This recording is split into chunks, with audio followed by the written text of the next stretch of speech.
Hello दोस्तों, मैं हूं अमरदीप सिंह। आप सभी का स्वागत करता हूं अपने यूट्यूब चैनल सीजीपीएससी नॉलेज में। दोस्तों, आज की क्लास में जो हम टॉपिक कवर करेंगे वो है संविधान की प्रस्तावना। और ये पार्ट ऐसा है जो वर्तमान में हाईलाइटेड टॉपिक रहा है, यानी ये करंट से संबंधित मुद्दा है। और करंट से संबंधित मुद्दे पर आपको सब्जेक्टिव नॉलेज आपसे पेपर में पूछी जा सकती है, तो उसके ऊपर आज की क्लास हमारी बेस होगी। और हो सकता है कि आपको आने वाले सीजीपीएससी प्री एग्जाम या कोई भी अदर एग्जाम में आपको यहां से क्वेश्चन देखने के लिए मिल जाए, क्योंकि ये करंट का टॉपिक है। तो मैं आपको 10 से 15 मिनट में ये प्रयास करूंगा कि आपको ये टॉपिक से रिलेटेड जितनी भी जानकारी है उसको यहां पर प्रोवाइड करा पाऊं। तो अगर आपको ये वीडियो अच्छा लगे तो वीडियो को जरूर लाइक कीजिएगा। चैनल में अगर आप नए आए होंगे तो चैनल को सब्सक्राइब कीजिएगा और वीडियो को ज्यादा से ज्यादा अपने दोस्तों में शेयर कीजिएगा। ध्यान में रहे कि मैं यहाँ पे कोई ऐसा टॉपिक नहीं उठा रहा हूं कि कोई भी रैंडम टॉपिक उठा के आपको पढ़ा रहा हूं।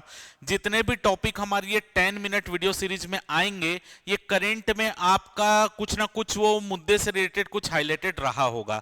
जैसे कि आपको अभी सुप्रीम कोर्ट में एक केस लगा था जिसमें यह बोला गया था कि संविधान की प्रस्तावना में जो 42वें संविधान संशोधन अधिनियम के तहत जो 3 शब्द जोड़े गए हैं, समाजवादी, पंथ निरपेक्ष और आपका अखंडता शब्द, ये शब्द को संविधान की प्रस्तावना से हटाया जाना चाहिए। असंवैधानिक था जिस तरीके से इन शब्दों को संविधान की प्रस्तावना में जोड़ा गया था। तो इसके ऊपर सुप्रीम कोर्ट में केस चल रहा था और सुप्रीम कोर्ट ने जो ये याचिका थी उसको खारिज कर दिया कि जो इसमें शब्द जुड़े हैं वो सही तरीके से जुड़े हैं, उसमें कोई भी संवैधानिक तरीके से वो शब्द जुड़े हैं, उसमें कोई भी प्रॉब्लम नहीं है। तो याद रखिएगा, क्योंकि ये हाईलाइटेड टॉपिक रहा है ये पिछले 3-4 महीने में, तो हो सकता है कि आपको यहां से पेपर में क्वेश्चन देखने के लिए मिल जाए। इसलिए आज हम इसको थोड़ा सा डिटेल में कवर करने वाले हैं और कोशिश कर रहा हूं मैं कि 10 से 15 मिनट में आपको ये सारी चीजें समझ आ जाए। अगर आपको इसका पीडीएफ डाउनलोड करना होगा तो आपको टेलीग्राम ग्रुप ज्वाइन करना पड़ेगा सीजीपीएससी नॉलेज का, जिसकी लिंक आपको कमेंट सेक्शन में मिल जाएगी। आप वहां से इसको ज्वाइन कर सकते हैं टेलीग्राम ग्रुप को, और ये पीडीएफ आपको वहां पर मिल जाएगा। चलिए स्टार्ट करते हैं। सबसे पहले हम देखते हैं संविधान की प्रस्तावना, कि जो संविधान की प्रस्तावना है, यह आपको संविधान की प्रस्तावना याद रखिएगा। प्रस्तावना को उद्देशिका भी कहा जाता है, इंग्लिश में इसको प्रियम्बल कहते हैं। तो याद रखिएगा, संविधान की प्रस्तावना बोले, संविधान की उद्देशिका बोले या प्रियम्बल बोले, ये तीनों बातें एक ही है। तो संविधान की प्रस्तावना से आपको पूरी प्रस्तावना अगर याद है तो ठीक है, लेकिन पेपर में यहां से कैसा क्वेश्चन पूछेगा वो मैं आपको बता सकता हूं। देखिए, जो यहां पर आपको बोल्ड शब्द दिख रहे हैं यानी डार्क शब्द दिख रहे हैं, ये शब्दों का आपसे क्रम पूछेगा। यानी जो ये आपके बोल्ड शब्द लिखे हुए हैं, इन शब्दों का आपसे पेपर में क्रम पूछा जाएगा। तो आपको याद रखना है कि इन शब्दों का क्रम प्रस्तावना में क्या है। हम भारत के लोग भारत को संपूर्ण प्रभुत्व संपन्न, समाजवादी, पंथ निरपेक्ष, लोकतंत्रात्मक गणराज्य बनाने के लिए, यानी आपको इन शब्दों का क्रम याद रखना है। सबसे पहले है प्रभुत्व संपन्न, यानी आपका प्रभुत्व संपन्न सबसे पहला वर्ड लिखा है। इसके बाद शब्द क्या लिखा है, समाजवादी शब्द लिखा है। इसके बाद शब्द क्या लिखा है, इसके बाद लिखा है पंथ निरपेक्ष शब्द लिखा है। इसके बाद क्या शब्द लिखा है, इसके बाद लिखा है लोकतंत्रात्मक गणराज्य।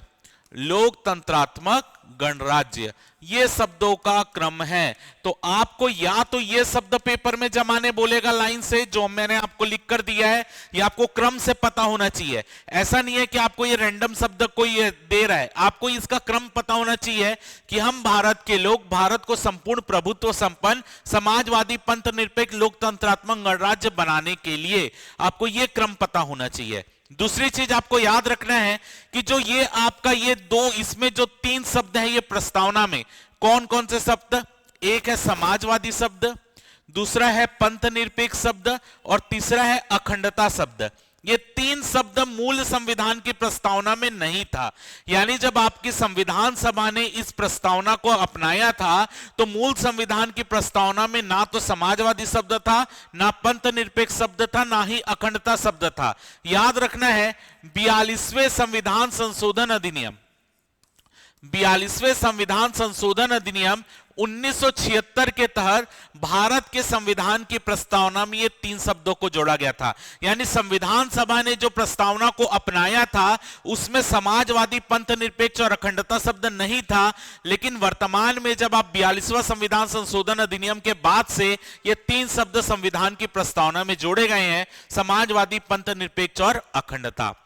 अब यहां पर या तो इन शब्दों का क्रम पूछेगा जो मैंने आपको लिखकर बता दिया, या और कौन कौन से शब्दों का क्रम पूछ सकता है। तो यहां पर आप देखेंगे एक शब्द है न्याय, दूसरा शब्द है स्वतंत्रता, तीसरा शब्द है समता, चौथा शब्द है एकता और अखंडता, और लास्ट शब्द है बंधुता।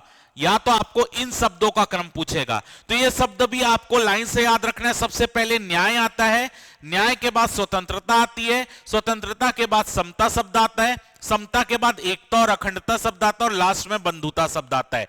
तो या तो आपको ये 5 का क्रम पूछेगा इधर से, या तो आपको ये 5 का क्रम पूछेगा, न्याय, स्वतंत्रता, समता, एकता और अखंडता और बंधुता। या तो इनका क्रम आपसे पेपर में पूछा जाएगा।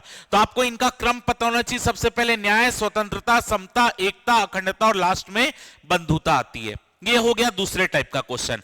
पहले टाइप के क्वेश्चन में इनका क्रम पूछता है, दूसरे टाइप के क्वेश्चन में इनका क्रम पूछता है। तो ये आपको पता होना चाहिए कि इनका क्रम क्या है।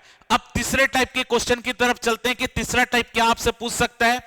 आपसे यह पूछ सकता है भारत के संविधान कितने तरीके के न्याय प्रदान करता है, या भारत के संविधान की प्रस्तावना में कितने तरीके के न्याय की बात की गई है।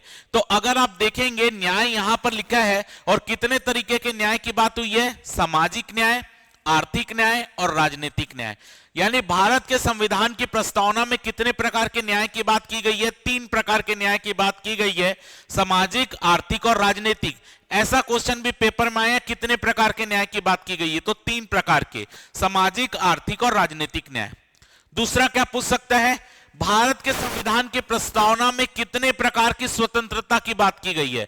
तो कितने प्रकार की स्वतंत्रता की, विचार, अभिव्यक्ति, विश्वास, धर्म और उपासना। यानी 5 प्रकार के स्वतंत्रता की बात भारत के संविधान की प्रस्तावना में की गई है। विचार, अभिव्यक्ति, विश्वास, धर्म और उपासना की स्वतंत्रता।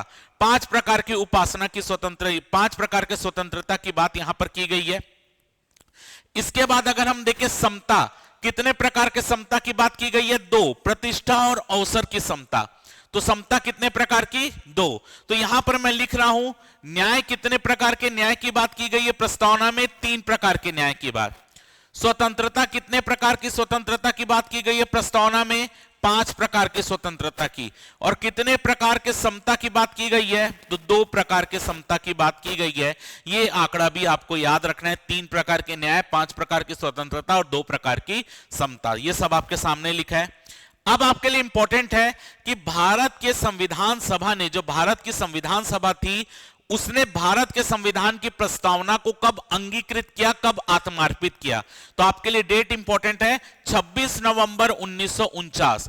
भारत की संविधान सभा ने 26 नवंबर 1949 को भारत के संविधान को क्या किया था, आत्मार्पित किया था, अंगीकृत किया था, अधिनियमित और आत्मार्पित किया था। तो 2 तरीके के पेपर में डेट आती है, आपको याद रखना है। अगर पेपर में पूछता है भारत की संविधान सभा ने भारत के संविधान को कब अंगीकृत किया, आत्मार्पित किया या अधिनियमित किया, तो आपका आंसर होगा 26 नवंबर 1949। लेकिन अगर पेपर में क्वेश्चन आता है कि भारत का संविधान कब से लागू हुआ, तो कब से लागू हुआ पूछा जाए, तो आपका आंसर होगा 26 जनवरी 1950। याद रखना है, 2 तरीके के क्वेश्चन इस डेट के ऊपर आते हैं कि संविधान कब आत्मार्पित किया गया या अधिनियमित किया गया या अंगीकृत किया गया, ये पूछे तो आपका आंसर होगा 26 नवंबर 1949। और भारत का संविधान कब लागू किया गया पूछे, तब आपको आंसर लेना है 26 जनवरी 1950। क्लियर है। अगर संविधान कब अंगीकृत, अधिनियमित या आत्मार्पित किया गया पूछे, तो आपका आंसर होगा 26 नवंबर 1949। भारत का संविधान कब से लागू हुआ पूछे, तो आंसर होगा 26 जनवरी 1950। क्लियर है। तो ये आपका जो भारत के संविधान की उद्देशिका है, यहां से ये क्वेश्चन बनता है। अब एक चीज और याद रखिएगा, अगर आपसे पेपर में पूछा जाए कि भारत के संविधान की जो उद्देशिका है या प्रस्तावना है, ये सबसे पहले जोड़ी गई थी या सबसे पहले बनाई गई क्या था, नहीं। जब भारत का संविधान पूरा बनकर तैयार हो गया, तो अंत में संविधान में प्रस्तावना को जोड़ा गया।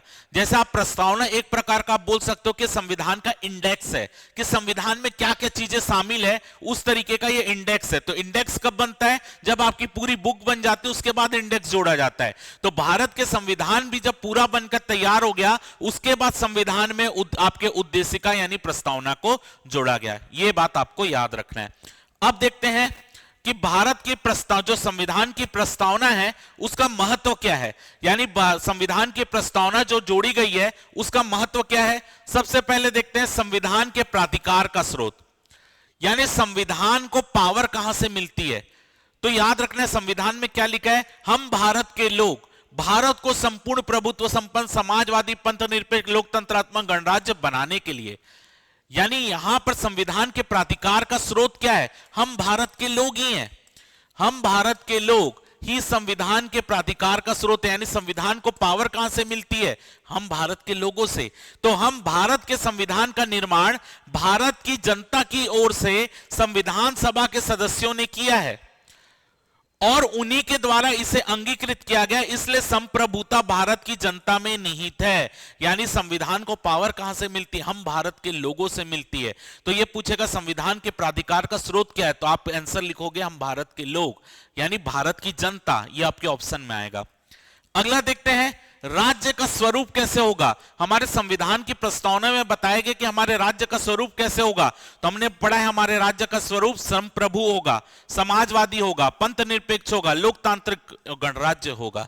यानी हम राज्य का आपका स्वरूप कैसा है, तो हमने लिखा है ना हम भारत के लोग भारत को संपूर्ण प्रभुत्व संपन्न समाजवादी पंथ निरपेक्ष लोकतंत्रात्मक गणराज्य बनाने के लिए, यानी हमारा राज्य का स्वरूप, राज्य का मतलब यहां पर क्या है, ऐसी वो सभी संस्था जो कानून बना सकती वो राज्य के अंतर्गत आती है, चाहे केंद्र सरकार हो, राज्य सरकार हो, संसद हो, विधानमंडल हो, राष्ट्रपति हो, राज्यपाल हो, ऐसी कोई भी संस्था जो कानून बनाने के लिए सक्षम होती है वो राज्य की परिभाषा के अंतर्गत आता है। तो यहां पर हमारा राज्य का स्वरूप क्या है, संप्रभु रहेगा, समाजवादी रहेगा, पंथ निरपेक्ष रहेगा, लोकतंत्रात्मक गणराज्य रहेगा।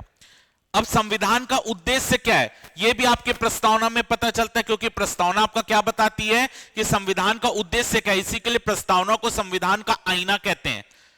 प्रस्तावना को संविधान का आईना कहते हैं, यानी संविधान के अंतर्गत क्या चीजें बताई गई हैं वो आपका प्रस्तावना से हमको पता चलता है। तो संविधान का उद्देश्य क्या है, नागरिकों को सामाजिक, आर्थिक और राजनीतिक न्याय सुलभ कराना, जो मैंने आपको बताया, विचार, अभिव्यक्ति, विश्वास, धर्म और उपासना की स्वतंत्रता उपलब्ध कराना, प्रतिष्ठा और अवसर की समता को सुनिश्चित करना, व्यक्ति की गरिमा और राष्ट्र की एकता, अखंडता को सुनिश्चित करने वाली बंधुता को बढ़ाना। तो ये आपके संविधान का उद्देश्य है, जो मैंने प्रस्तावना में आपको पिछले में भी बताया था। आगे देखते हैं प्रस्तावना संविधान से संबंधित कुछ विवाद, कि प्रस्तावना संविधान का अंग है या नहीं, इसके संबंधित विवाद सुप्रीम कोर्ट में समय समय पर जाते रहे हैं। तो इसको अब हम समझने का प्रयास करते हैं कि वर्तमान में सुप्रीम कोर्ट के अनुसार संविधान जो प्रस्तावना है वो संविधान का हिस्सा है या अंग है या नहीं माना जाता। तो सबसे पहले हम समझते हैं कि आपको पता होना चाहिए कि पंडित जवाहरलाल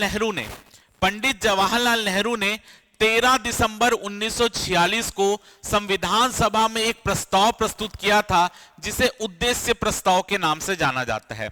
याद रखना है, पंडित जवाहरलाल नेहरू ने भारत के संविधान सभा में एक उद्देश्य प्रस्ताव प्रस्तुत किया था 13 दिसंबर 1946 को, और जो आपके संविधान की प्रस्तावना है वो इसी उद्देश्य प्रस्ताव पर ही आधारित है। यानी जो उद्देश्य प्रस्ताव प्रस्तुत किया गया था जवाहरलाल नेहरू के द्वारा, आपके संविधान की प्रस्तावना इसी उद्देश्य प्रस्ताव पर ही आधारित है। तो याद रखना है 13 दिसंबर 1946 को पंडित जवाहरलाल नेहरू ने संविधान सभा में 13 दिसंबर 1946 को उद्देश्य प्रस्ताव प्रस्तुत किया था, जो कि 22 जनवरी 1947 को संविधान सभा के द्वारा पारित किया गया था।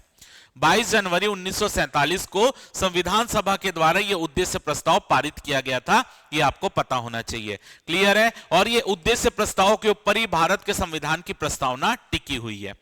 अगला देखते हैं कि प्रस्तावना संविधान का अंग है या नहीं। तो सुप्रीम कोर्ट में समय समय पर इसमें कुछ केस चले, जैसे कि 1950 में सबसे पहले आपका अगर देखेंगे तो गोपालन केस चला। 1950 में सुप्रीम कोर्ट में गोपालन केस चला, तो सुप्रीम कोर्ट ने माना, यहां पर सुप्रीम कोर्ट का वर्डिक्ट आया कि जो प्रस्तावना है वो संविधान का अंग नहीं है। याद रखिएगा, गोपालन केस में सुप्रीम कोर्ट ने क्या वर्डिक्ट दिया था? गोपालन केस में सुप्रीम कोर्ट ने बोला था कि जो प्रस्तावना है वो संविधान का अंग नहीं है। उसके बाद चला बेरुवाड़ी मामला 1960। तो बेरुवाड़ी मामले पर भी सुप्रीम कोर्ट ने यही अपना बोल सकते हो कि आदेश दिया था, अपना वर्डिक्ट दिया था कि प्रस्तावना संविधान का अंग नहीं है। यानी गोपालन केस और बेरुवाड़ी केस में सुप्रीम कोर्ट ने ये आपका बोला था कि जो प्रस्तावना वह संविधान का अंग नहीं है। लेकिन उसके बाद एक केस लगा जिसको बोलते हैं गोलकनाथ मामला। 1967 में सुप्रीम कोर्ट में एक केस गया गोलकनाथ मामला। गोलकनाथ मामले में सुप्रीम कोर्ट ने पहली बार यह बोला कि प्रस्तावना संविधान का अंग है। यानी याद रखना है, गोपालन और बेरुवाड़ी में सुप्रीम कोर्ट ने बोला प्रस्तावना संविधान का अंग नहीं है, लेकिन गोलकनाथ मामले में सुप्रीम कोर्ट ने पहली बार बोला कि प्रस्तावना संविधान का अंग है। इसके बाद एक और केस चला, केशवानंद भारती मामला। केशवानंद भारती मामला भारत के संविधान का ये एक ऐतिहासिक मामला है जिसमें सुप्रीम कोर्ट के 13 जज एक साथ बैठकर संविधान पीठ बनाकर इसका निर्णय दिए थे। और केशवानंद भारती मामले पर भी सुप्रीम कोर्ट ने यही डिसीजन दिया कि प्रस्तावना संविधान का अंग है।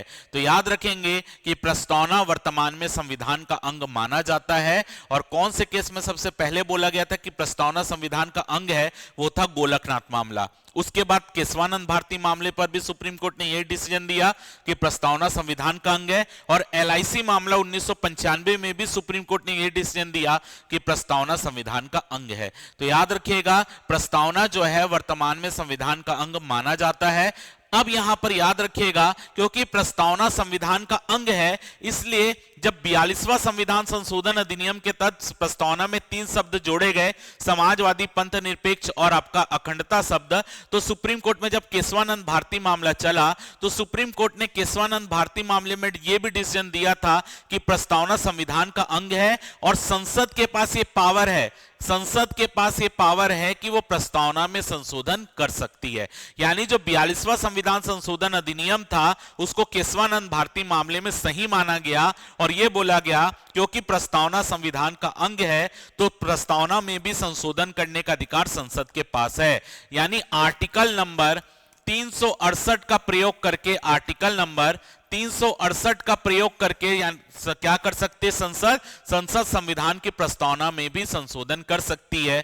यानी 42वें संविधान संशोधन अधिनियम को सुप्रीम कोर्ट ने केशवानंद भारती मामले में सही माना था। ठीक है, तो प्रस्तावना में समाजवाद, पंथ निरपेक्ष, अखंडता शब्द को जोड़ा गया, इसको सही माना गया। ठीक है, तो प्रस्तावना का महत्व मैंने आपको पहले ही बता दिया कि प्रस्तावना का महत्व क्या है। तो प्रस्तावना जो है संविधान में, संविधान का आईना है। जो संविधान में जितनी बातें बोली गई हैं उसका आईना है आपकी प्रस्तावना। क्लियर है? तो याद रखेंगे, तो आपको याद रखना है संसद के पास ये पावर है कि वो प्रस्तावना में संशोधन कर सकती है, लेकिन संसद कोई ऐसा संशोधन नहीं कर सकती जो मूल ढांचे को प्रभावित करे। क्योंकि केशवानंद भारती में एक नया डिसीजन सुप्रीम कोर्ट ने दिया था या मूल ढांचे का सिद्धांत दिया था, एक नया सिद्धांत सुप्रीम कोर्ट ने दिया था, मूल ढांचे का सिद्धांत।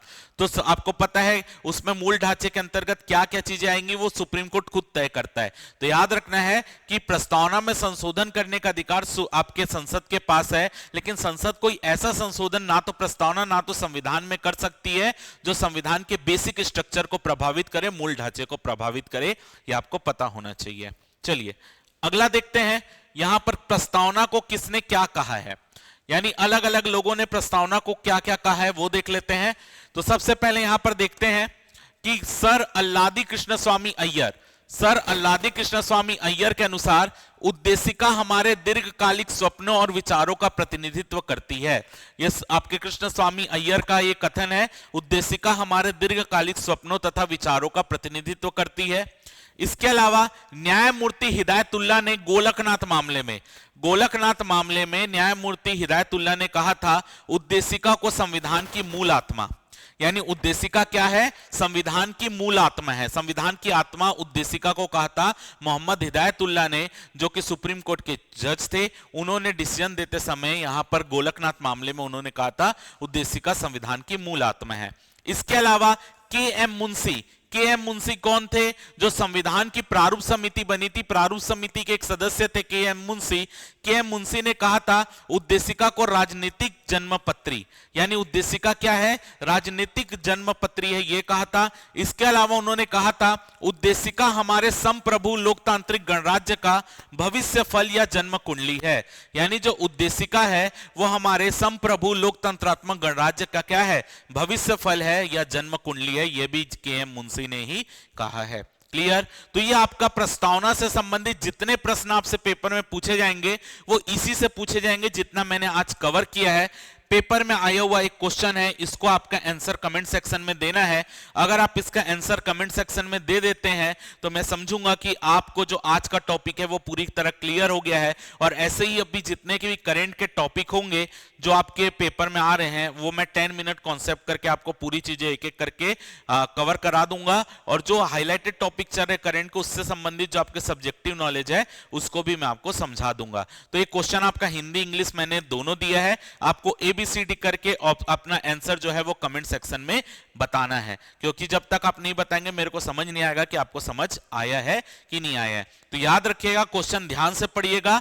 संविधान सभा द्वारा अपनाई गई संविधान की प्रस्तावना के अनुसार भारतीय गणराज्य को परिभाषित करने के लिए निम्न में से कौन से विशेषणों का उपयोग किया गया था, ये सब आपको दिया है। जिसको इंग्लिश में पढ़ना है इंग्लिश का यहां पर लिखा हुआ है, तो आंसर मैं आपके आंसर का इंतजार करूंगा कमेंट सेक्शन में। तो उम्मीद करता हूं कि आपको आज का टॉपिक क्लियर हो गया होगा, कैसे क्वेश्चन यहां से बनते हैं। मैं ज्यादा डिटेल में न जाकर केवल पेपर में जैसे तरीके से क्वेश्चन पूछा जाता है मैं उस तरीके से आपको समझाने का प्रयास किया हूं। तो उम्मीद करता हूं कि आपको आज की क्लास अच्छी लगी होगी। अगर वीडियो अच्छा लगा हो तो वीडियो को जरूर लाइक कीजिएगा, चैनल में नए आए होंगे तो चैनल को सब्सक्राइब कीजिएगा, वीडियो को ज्यादा से ज्यादा अपने दोस्तों में शेयर कीजिएगा। फिलहाल के इस वीडियो में सिर्फ इतना ही। जय भारत, जय छत्तीसगढ़।